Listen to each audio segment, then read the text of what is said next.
Ladies and gentlemen, I present one of the fastest production Mustangs ever built.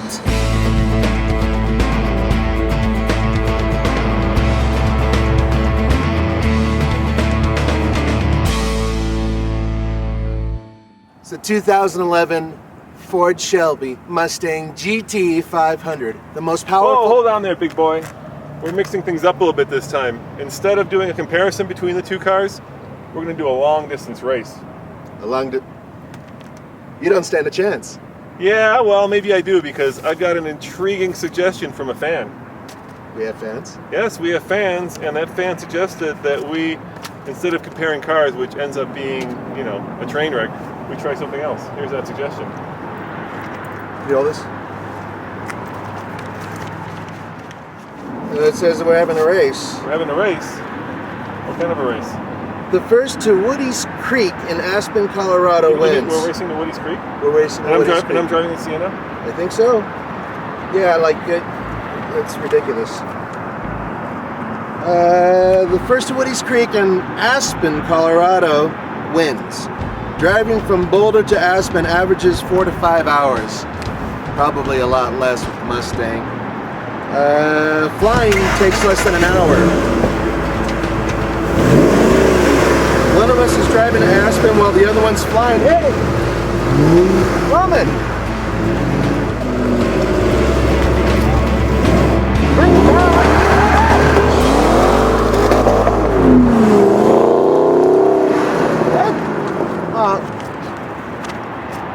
Nathan, if you're still reading this, you have to beat the Mustang Shelby GT. Great.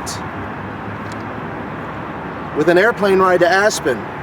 Your flight leaves at noon. Loser buys the beer. Driving against flying? He doesn't stand a chance. Ha! I needed every advantage I could get because there was no way I was going to race Nathan all the way to Aspen from Boulder in a minivan. That's why I've got the fastest production Mustang ever built. 550 horsepower, almost as much torque. If any car can beat Nathan, it's this car. Well, he left me with a ticket. That's a start. You know, actually it's a good thing that I'm not driving because I'm a little hungover from a concert. And frankly, I don't really see how he can win. It really does take over 4 hours to get there. There's road construction. And I'm gonna be in an airplane. That flight takes less than half an hour. It only takes about 45 minutes to get to the airport. So 45 minutes, half an hour, it's 9 o'clock sharp. I'm getting a free beer.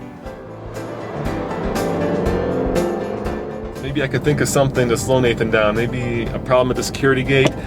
Maybe if I get lucky, the airplane has a problem. Otherwise, I'm not sure I can win this race. It's going to be really tight.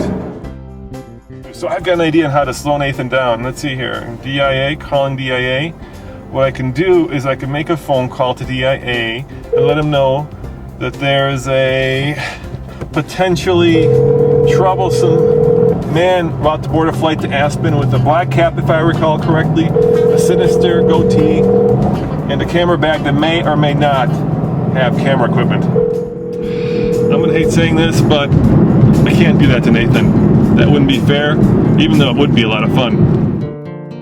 So now I'm gonna call Nathan, see how this lovely ride to the airport in the minivan is going. Let's see how he's faring. It's on vibrate. Hopefully it's Roman calling that he said he'd been arrested. What? Hey dude, sorry I snagged the Mustang, but there was no way in hell I was going to drive all the way to Aspen in a minivan. Not that there's anything wrong with that, but you know, the Mustang is so much sweeter, dude. I love this car. Don't break it.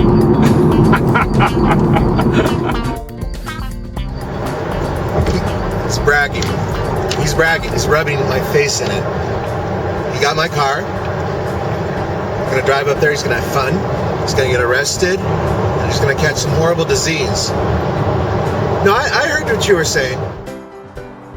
It would be great not to have this much traffic. It's really frustrating to have 550 horsepower and be stuck behind a truck right now as I'm trying to get onto the highway. Oh, you're stuck in traffic behind a truck. Wham! You just know this. I am, in that case, I am now speeding along on the highway, and there's no way in hell you're going to make it to Aspen before me. Look at this car. Oh my God, this is so much fun driving this car. I have to give it to Ford. Putting this much horsepower in a Mustang, kudos Ford, nice job. And thanks for Nathan for letting me borrow it. I know that I knew that you wouldn't mind when I took the car. Yeah, I didn't really have a choice, did I? No, you didn't. All right, dude, get your ass on the airplane and don't look too suspicious when going through security. Unbelievable. And I'm driving a minivan. It's not all peaches and cream, unfortunately, in the Mustang. One of the problems that you find immediately is that these bottle holders are grand if you have an automatic Mustang, but if you want to shift, you have to decide between shifting and drinking. 84 miles to empty? You'd think Nathan would at least have the courtesy of leaving me with a car that's full of gas. Now I gotta stop and get gas. Oh, it's gonna slow me down. One good thing about Denver International Airport, it's huge. A lot of parking. Thank you. Continuing to launch.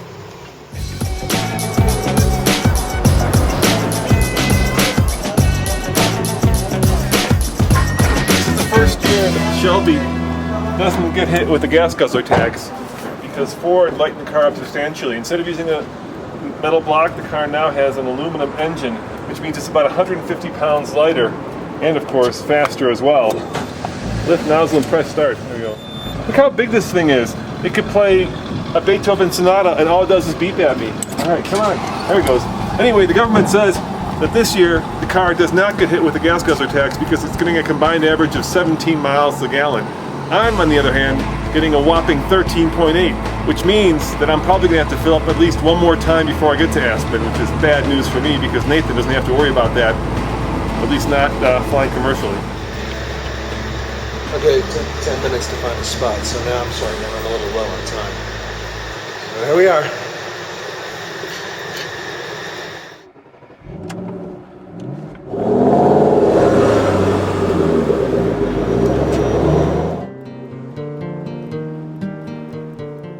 Okay, we're all filled up and we're just less than a mile from the highway where I can let this baby roam with the buffalo. In other words, let the Shelby off the leash and see how it does.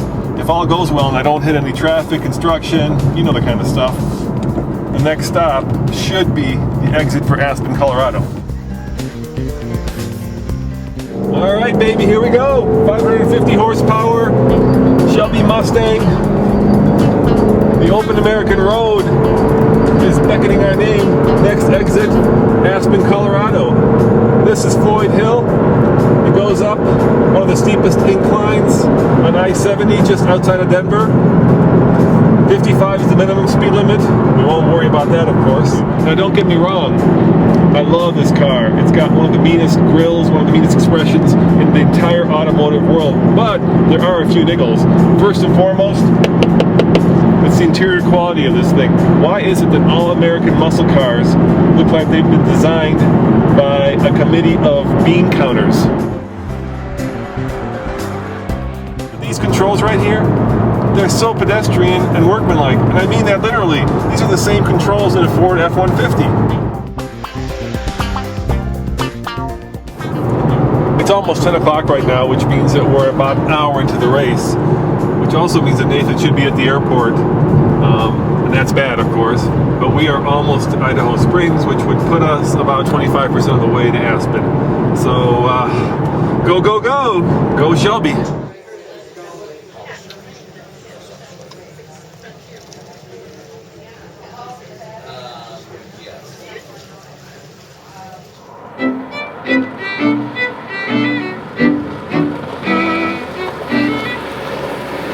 Thank you.